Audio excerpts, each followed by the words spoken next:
Graça e paz, irmãos. Vamos começar, mais um aspecto, não é, da pregação, profética, que vai tratar sobre agora a questão do laço entre Yahvé e seu povo. Então, meus irmãos, nós vamos usar dois materiais, tá? Material de Voice e outro material de Smith, tá?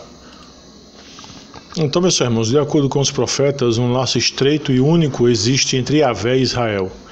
Isso é tão autoexplicativo que nem precisa de uma afirmação explícita. Indiretamente, sua existência é expressa por meio da referência à sua origem.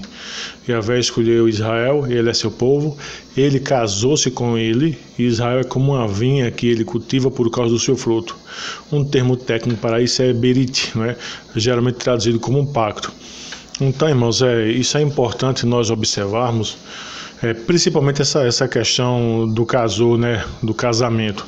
Nós temos alguns padrões imagéticos na Escritura, e esse é um dos que mais perspassa, Inclusive esse mesmo pressuposto de casamento, de noivo, de marido, também ele entra no Novo Testamento, A igreja é tida por esposa, por noiva, não é? Então, isso é um termo técnico, isso é um termo esse pressuposto, esse padrão imagético que vai te permear, certo? E é interessante o seguinte, é que, como na própria lei, o divórcio só quem poderia dar era o homem e não a mulher, Quer dizer, mesmo que essa mulher fosse infiel, o homem poderia dar o divórcio, certo? Ou não, Ou não.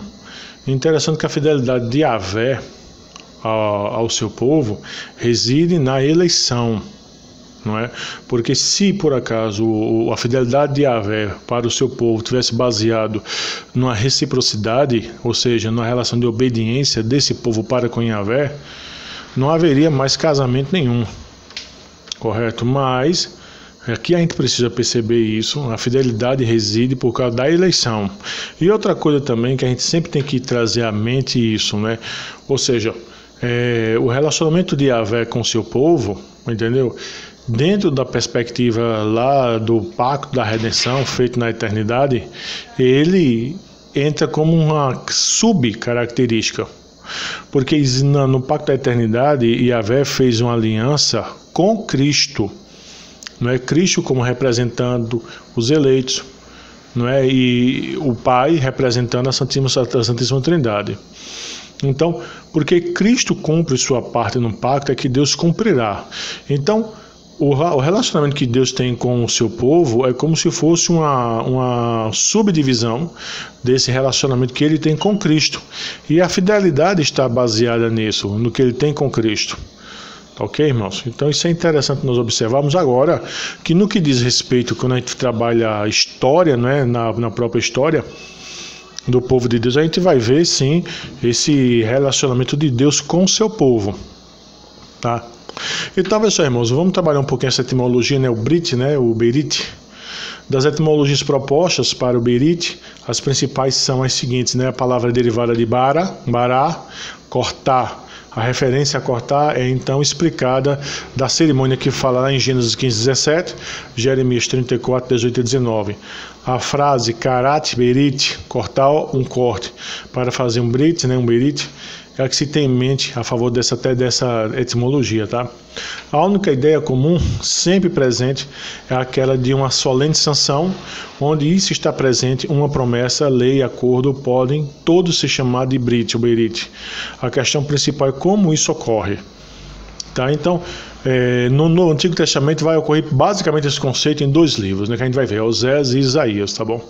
Mas é isso, eu quero que vocês percebam isso aqui, Onde está presente a ideia do Brit ou Berit, nós temos uma promessa, uma lei, acordo, tá? Então isso é interessante nós observarmos. Então observe, irmãos, a ideia de casamento como uma forma de expressão religiosa é antiga na religião semita. O ambiente todo figura, desde o começo, demonstra sua natureza familiar. Nós aprendemos no decálogo sobre o ciúme conjugal de Yahvé, tá? E por que Yahvé tem ciúme? Porque Yahvé está numa relação pactual com o seu povo, tá?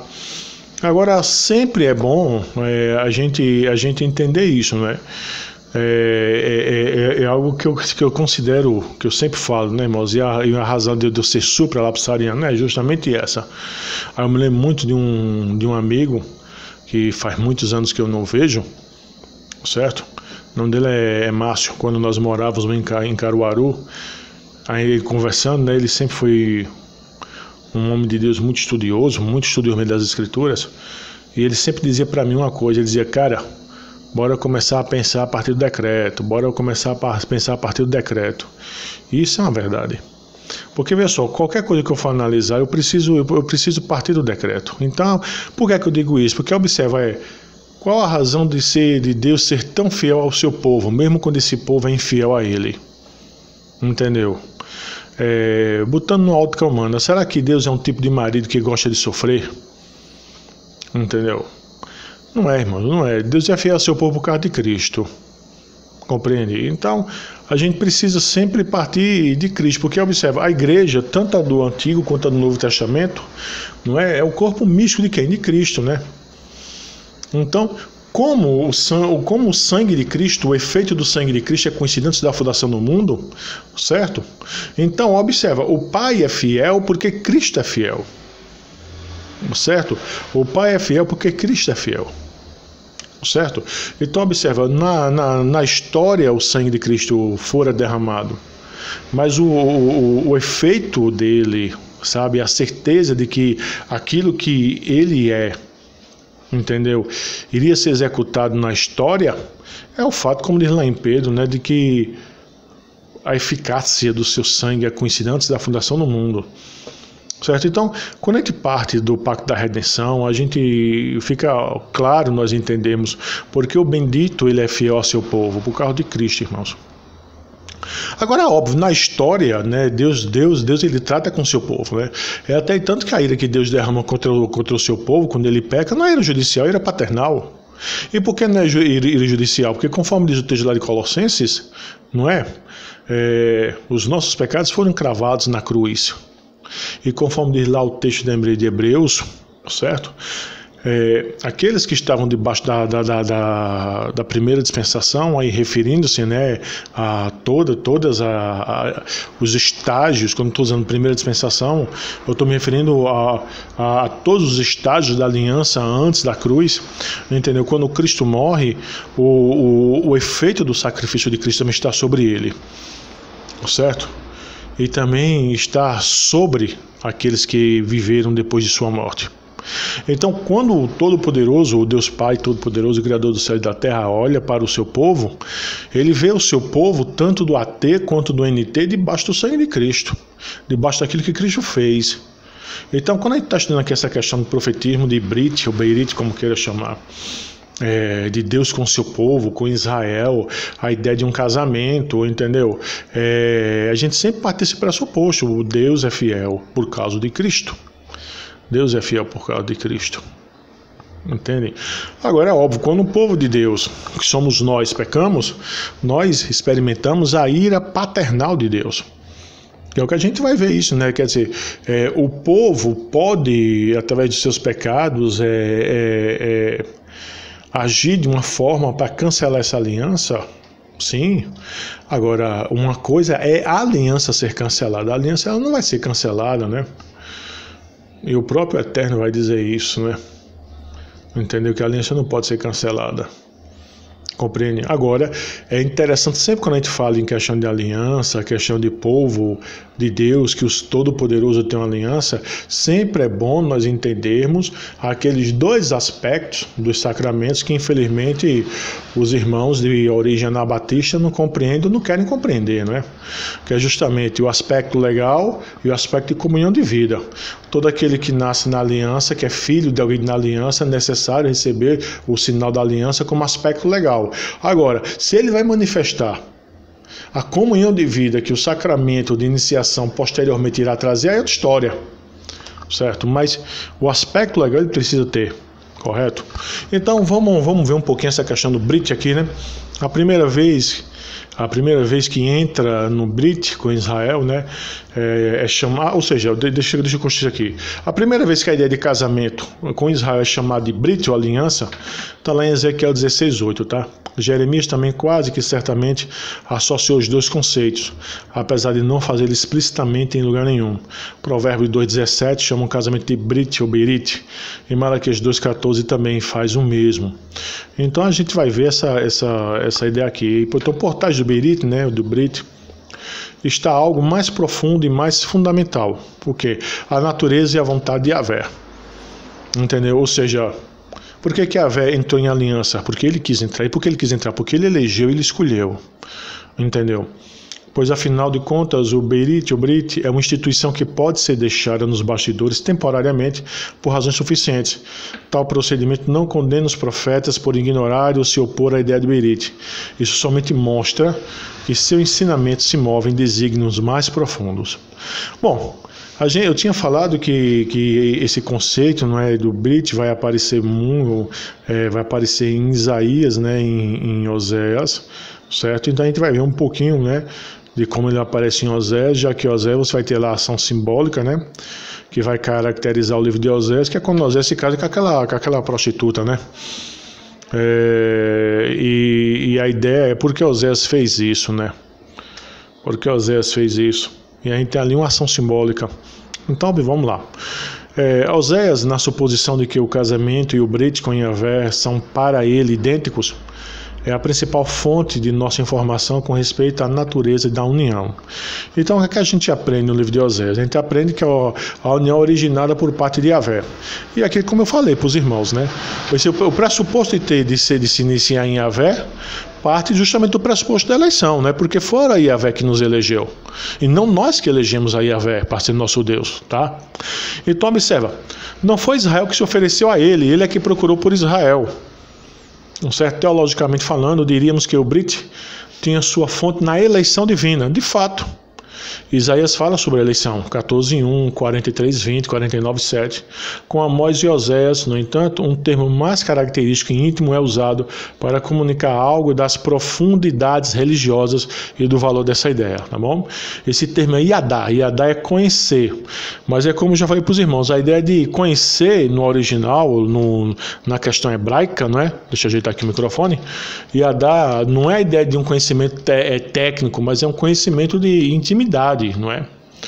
Então observa, então veja só, aqui Pingão subiu, vocês estão vendo aqui Pingão, meu pinche. Então veja bem, esse termo é Yadá, né, conhecer, não no sentido intelectual de estar informado sobre. Este ato não é representado ainda como um ato eterno por parte de Yahvé. De conformidade com seu ponto de vista no meio da história, os profetas pensam sobre ele como emergindo no tempo. Uma das definições de teologia bíblica, né, que é a revelação progressiva, orgânica, histórica e adaptável da graça de Deus, nos traz isso, né, de que esse pressuposto do Brit, do casamento, vai ser algo que vai ser sendo manifesto, né? Então, pessoal, essa ideia do Brit, né, do casamento, também tem um começo histórico definido. Histórico, tá? Porque eu volto a falar, no que diz respeito da eternidade, isso já existe desde o decreto, tá? É Efésios 1. Então, meus irmãos, mas historicamente, né, Israel não foi dessa maneira sempre unido a Yahvé. Por quê? Porque houve um momento que começou a ser, né? O conceito de Brit, como concebido, não pertence à revelação geral, mas à especial. Israel entrou nessa união especial com Yahvé no tempo do Êxodo. Aí Oséias 13:4, Oséias 11:1, Amós 2:10, tá? E observe, Israel é enquanto nação. Porque se você for perceber aí a questão dos patriarcas, o Senhor já vai entrar nessa relação com Abraão, certo? E que já vai ser pré-anunciada lá com um dos filhos de Noé, né? Um dos semitas, não a tribo semita, não o povo semita, mas um dessa tribo semita, que posteriormente vai ser Israel. Então observa, ela é característica do ponto de vista profético, de que a origem é buscada não tanto num ato concreto de ratificação, apesar de pressuposto, mas nos eventos do Êxodo, com todas as suas ricas implicações. Ela não foi uma operação cega, mas foi cheia de inteligência. A ideia de casamento estava eminentemente adequada para enfatizar o nascimento histórico da união, melhor do que a ideia da paternidade e filiação, pai e filho. Nunca existe um sem o outro, marido e mulher primeiramente existem assim, e então são unidos por um tempo definido no tempo. Então observa, ela teve um começo histórico, apesar já de refletir a questão do decreto, né? Apesar da união ter sido eficazmente originada por Yahvé, Israel foi deixado livre para entrar nela, certo? Mas aqui eu quero dizer, essa ideia de livre aqui não é a possibilidade de entrar ou de não entrar. Não é essa liberdade aqui, era de uma liberdade, deixa eu dizer da seguinte forma, uma liberdade que seria coagida, né, que seria dirigida, direcionada, certo? Yahvé é representado como tendo cortejado a nação de Israel, pedido por sua afeição. Irmãos, continuando, Yahvé é representado como tendo cortejado a nação de Israel, como tendo atraído com a corda dos homens. Logo, a figura de filiação vem para suplementar e enriquecer a do casamento, certo? Yahvé fortaleceu os braços da nação de Israel e a ensinou a andar. Apesar de ser o doador de todas as bênçãos da natureza, do milho, vinho, óleo, prata, ouro, algodão e linho, Yahvé se distingue dos Baais, por ter algo mais precioso para dar do que aqueles, bondade amorosa, misericórdia e fidelidade. Na realidade, ele dá, em e por meio de todas essas coisas, a si mesmo de modo sacramental. Ele está presente pessoalmente em todos os seus favores, e neles ele se rende a si mesmo, a seu povo, para o desfrute perfeito. Mesmo depois que a nação se torna infiel, ele continua a apelar para o coração dela por meio de provas do seu amor. A linguagem do desapontamento divino diante da falha desses esforços. Agora, como eu já falei, né? Observa, mesmo depois que a nação se torna infiel, por que é que o Senhor não rompe? Por que é que o Senhor não dá carta de divórcio? Por causa de Cristo. Tá? Então sempre é bom nós entendermos isso, que a fidelidade ao povo de Deus está por causa de Cristo. Certo, irmãos? Por causa do Senhor. Apesar do Brit retroceder desse modo à sua fonte ideal mais elevada da natureza e escolha de Yahvé, ele todavia estabeleceu um relacionamento legalmente definido. O casamento existe sob uma lei cerimonial, né? A nação é acusada não meramente por ter sido deficiente em amor e afeição, mas por ter violado promessas distintas. Ela é legalmente culpada. Yahvé tem um ribe, não é uma acusação, controvérsia legal com Israel. Isso pressupõe uma lei que dá o direito de processar. E você vê, né? Mas Yahvé não se divorcia. E porque ele não se divorcia por causa de Cristo. Todavia, ele castiga o seu povo debaixo da ira paternal. Isso precisa ser estabelecido. O pacto é de acordo com Oséias, tal qual com todos os escritores do NT, um Brit nacional. Ele foi feito quando os descendentes de Abraão vieram a se constituir como nação. Entretanto, Oséias se tornou um instrumento na comunicação de uma direção individualizante ao ensinamento sobre ele. Seu temperamento emocional foi um potente fator que contribuiu para isso. Do seu lado emocional, mais do que qualquer aspecto, religião é uma questão pessoal, individual. Mesmo quando Oséias fala coletivamente do povo, o impulso é tão forte que faz com que ele personifique e individualize Israel. A ideia do casamento trabalha na direção do individualismo, ainda de outra maneira.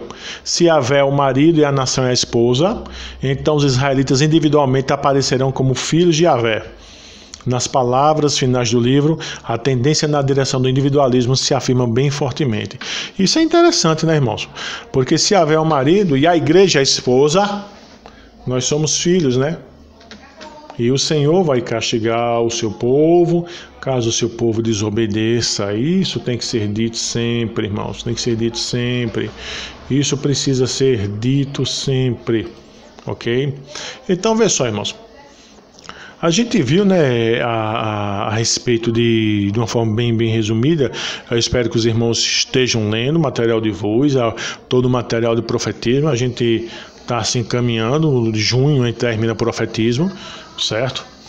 E os irmãos precisam ler, né, o material todo de Gruning, Bruce, lembre-se, Robertson, Cristo dos Pactos, Cristo dos Profetas, o Bruce, não é? Kaiser, não é isso?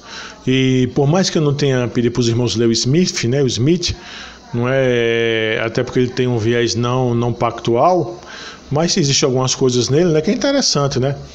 A gente vai para a gente trabalhar, por exemplo, a gente vê por que é que o Senhor Deus está fazendo isso, né? Então, ele vai trabalhar aqui algo bem interessante, porque eu quero trabalhar isso na nossa próxima aula, que é a ideia de quem é Deus como Javé, não é? Então a gente vai usar o nosso termo, como nós chamamos, Yavé, né? Quem é Deus como Yavé? Então, o bendito, ele entra em relação pactual com os seus eleitos, com a sua igreja. Volta a dizer, a gente precisa entender esse pressuposto do matrimônio primeiramente entendido em Cristo e consequentemente entendido nos representados por Cristo. Ou seja, Deus é Cristo, ele cumpre tudo aquilo que nos diz respeito, certo? E por causa de Cristo, Deus, ele entra também em aliança, obviamente, conosco. Mas a maneira de Deus nos tratar, entendeu? Sempre vai estar condicionada a Cristo, ou seja, Cristo intercede por nós, Cristo media a graça de Deus ao seu povo, né, aos seus representados.